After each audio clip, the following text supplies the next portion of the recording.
Bandani Rabbiga yaqinlashtiradigan amallar bor bo'lib, banda bu amallarni qilgan sari Rabbining dargohidagi darajasi yuqori o'rlaydi.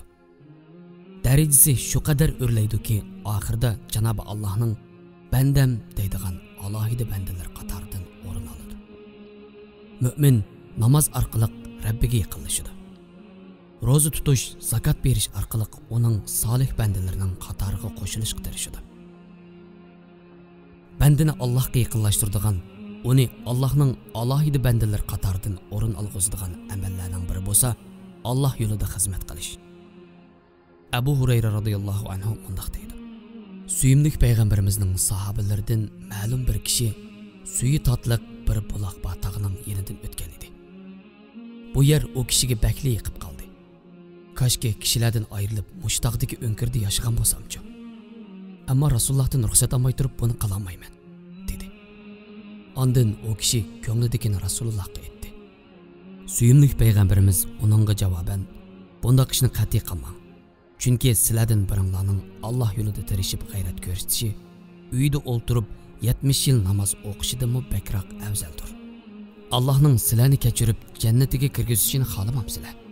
Undaq bo'lsa Alloh yo'lida jihadga chiqinglar. Kimiki to'gining seg'ilish qadar muddatchilik Alloh yo'lida jihad qilsa, shaksiz jannatga kiradi", deydi. Jihad Alloh yo'lida sarf qilingan ajr mehnatning, haq yo'lida qilingan kurashning ismidir. Jihad mu'minning butun borlig'ini atash orqali ulug' Rabbining roziligini ko'zlagan buyuk tirishchanlikdan iborat. Shuningdek, Alloh yo'lidagi har qanday xizmat nafsoniy orzularni qondirish yoki boshqalarning taqdirlashiga erishish uchun emas, faqat va faqat Allohning roziligi uchun bo'lish kerak. Aslida Alloh roziligini ko'zlab qilingan har qanday ish xizmat doirasi ichiga kiradi. Shuningdek, Alloh rizosi uchun qilingan har qanday ish xizmat deyiladi va Alloh yo'lida qilingan xizmatning mukofotini Alloh beradi. Alloh rizosi uchun qilingan har bir xizmatda uning roziligi asos bo'lganiga o'xshash, xizmatda ixlos bo'lmasa bo'lmaydigan muhim shartlarning biridir. Hazrat Mavlana bizga mundaq xitob qiladi: Alloh sevgisi uchun tirishqin. Alloh sevgisi uchun xizmat qilgan. Xalqning seni qabul qilmasligi yoki rad qilishi bilan sening nima chatiqing? Bu fani dunyoda seni ko'plagan mol hosillarga erishtirishga Janob Allohning xaridorligi senga yetmamdi.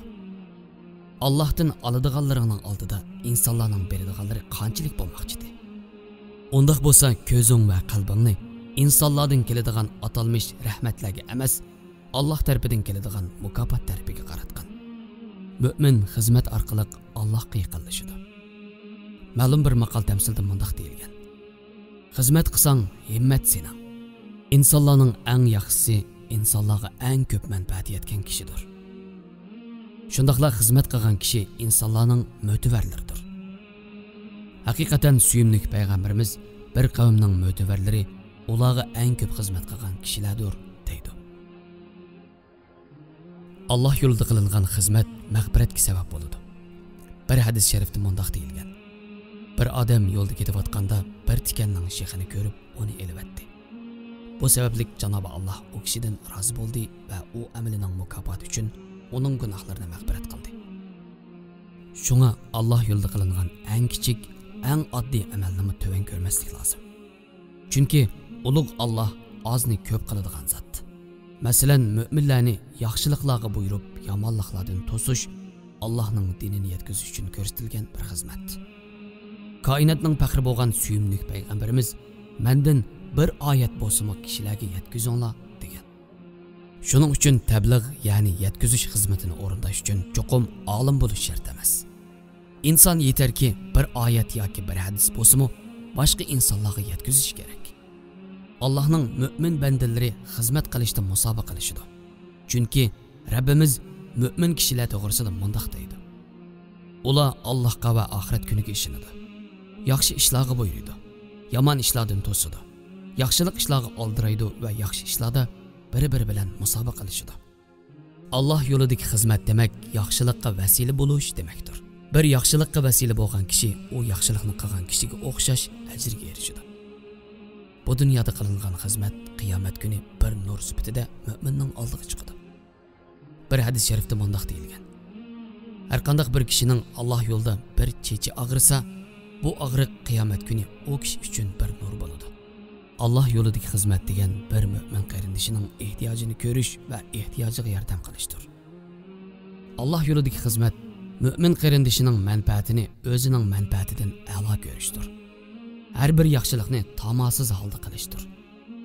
Alloh yo'lidagi xizmat jarayonida mo'min har bir xizmatini faqat va faqat Alloh rizosi uchun qiladi. Mo'min qarindishining manfaatini o'zining manfaatidan a'lo biladi. U Alloh yo'lidagi xizmatni yuk deb emas, xushallik deb turib, chin ko'nglidan chiqarib, astoydillik bilan qiladi. Shuningdek, Alloh yo'lidagi xizmatni mo'min chin qalbidan suyib turib, butun vujudi bilan qilish kerakdir. Bu masalada suyimlik sahoba kiramlar biz uchun eng go'zal o'rnak. Masalan, Vahb ibn Kabasha radhiyallohu anhu suyimlik payg'ambarimizning buyrug'i bilan shu vaqtdagi sharoitga nisbatan taxminan 1 yillik musofa hisoblanadigan Xitoy tarafga islomni yetkazish uchun ketgan edi. Shundaqla xizmat adab yo'sin bilan qilinish kerakdir. Xizmatni Alloh rizosi uchun qilganligidan va Allohning dargohidagi darajasi qilgan xizmat orqali yuqori ko'tarilish sababli mo'min eng oddiy bo'lgan bir xizmatni nihoyat adab yo'sini bilan o xizmatga ajrini samimiyatin singdirdi. Suyimlik payg'ambarimiz bu vaqtda mundaq deydi: Haqiqatan Janobi Alloh aranglardagilarning ishni eng puxta, eng go'zal shaklda voyaga yetkazib qilishidan suyunadi. Shuni esimizdan chiqarmasligimiz lozimki, xizmat jarayonida kibr va riyoga dum tushmasligimiz. Xizmatimizga nafsimizni aralashtirmasligimiz lozim. Shu sababdan men xizmat qilyapman, men tirishyapman degandek o'yladi bo'lmasligimiz kerak. Boshqalarning o'zi haqida aytgan va aytmoqchi bo'lgan so'zlarning zehriga uchrab ketmasligi lozim. Aks taqdirda Alloh saqlasin, butun tirishchanligimiz bekorga ketadi. Oxirida ajrsiz holda orduqimiz bilan qolamiz. Bu sababdan Alloh yo'lidagi xizmatda kamtarlik oldingi shart. Mo'min alohida kichik fe'llik va kamtarlik bilan xizmatini davom qilishi lozim. Mana dal mushu vaqtda Allohning rizosini umid qilish darajasida bir qadam olg'a ilgirlagan bo'ladi. Shuni unutmasligimiz lozimki, agar Rabbimiz bizga rahmat qilmasa, bir qilni ta'virtalishimiz aslo mumkin emas. Yana birga xizmat qildim deb ibodatlarimizga, oiladagi mas'uliyatlarimizga o'xshash vazifalarimizga aslo sal qaramasligimiz lozim. Toqatimizning yor berishcha xizmat qilishimiz lozim. Bu vaqtda Janobi Alloh mundaq deydi: Alloh hech kimni toqati yetmaydigan ishga taklif qilmaydi. Baqara surasi 286-oyat. Faqatla namoz, ro'zaga o'xshash ibodatlar bilan emas, shuning bilan birga Alloh yo'lida xizmat qilish orqali Rabbimizga yaqinlashishimiz lozim.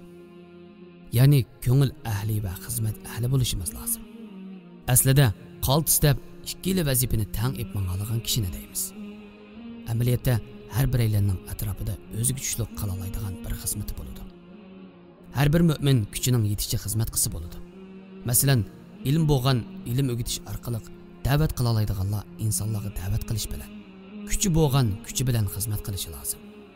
Hech qanday xizmat qilish sharoiti bo'lmaganlar, hech bo'lmaganda xizmat qilganlarga bo'lsa-mu duo qilish orqali xizmat qilishi lozimdir. Bu nuqtadan aytganda Alloh yo'lida xizmat qilish doirasi shunchalik kengriki, masalan, yo'ldagi bir tal axlatni elishning o'zimi bir xizmat hisoblanadi. Ma'lum bir hadis sharifda iymonning eng to'van darajasining insonlarga aziyat beradigan narsalarni yo'ldan elib etish ekanligi ifodalangan. Xizmat Allohning rizosiga erishishdir. Xizmat nafsini yengishdir. Mo'min xizmat orqali ma'naviy jihatdan yuksaladi va taraqqiy qiladi. Ma'lum bir shayx mundaq deydi: Ko'pincha kishilar namozlarini o'qish, ro'zalarni tutish bilan o'zining diniy vazifalarini ado qilganligidan o'zini nihoyat ozod his qilishadi. Amaliyotda bir mo'min uchun bular yetarli emas. Janobi Allohning amr farmonlarini o'rinlash bilan birga maxluqotlarga mehr shafqati bilan muomala qilish zarur. Shundaqla bu martabaga faqat fidokorlik va samimiyat bilan xizmat qilish orqali erishgil bo'ladi. İnsonga xizmat qilish demak, Alloh yo'lida xizmat qilish demakdir. Alloh yo'lida qilingan bir xizmat bir solih amaldir. Alloh rizosi uchun insonlarga, cho'nglarga, kichiklarga, hayvonlarga, qiyinchilik qilganlarga, yordamga muhtojlarga xizmat qilishimiz lozim. Xulos kalam, har bir mo'min xolisa badani bilan, xolisa puli bilan, xolisa duosi bilan, ish qilib qandoqli qilsin, ammo bir shaklda cho'qim Alloh yo'lida xizmat qilishga tirishchilik ko'rsatishi va uning solih bandalari qatoridan o'rin olishga butun vujudi bilan tirishishi lozim. Ulug' Rabbim har birimizning qalbiga Alloh yo'lida xizmat qilish sevgisini solsin. Rabbimiz har birimizni o'z yo'ldagi xizmatida har vaqt mustahkam turg'ili nasib qilsin. Rabbimiz bizni rizosidan ayirmasin. Amin.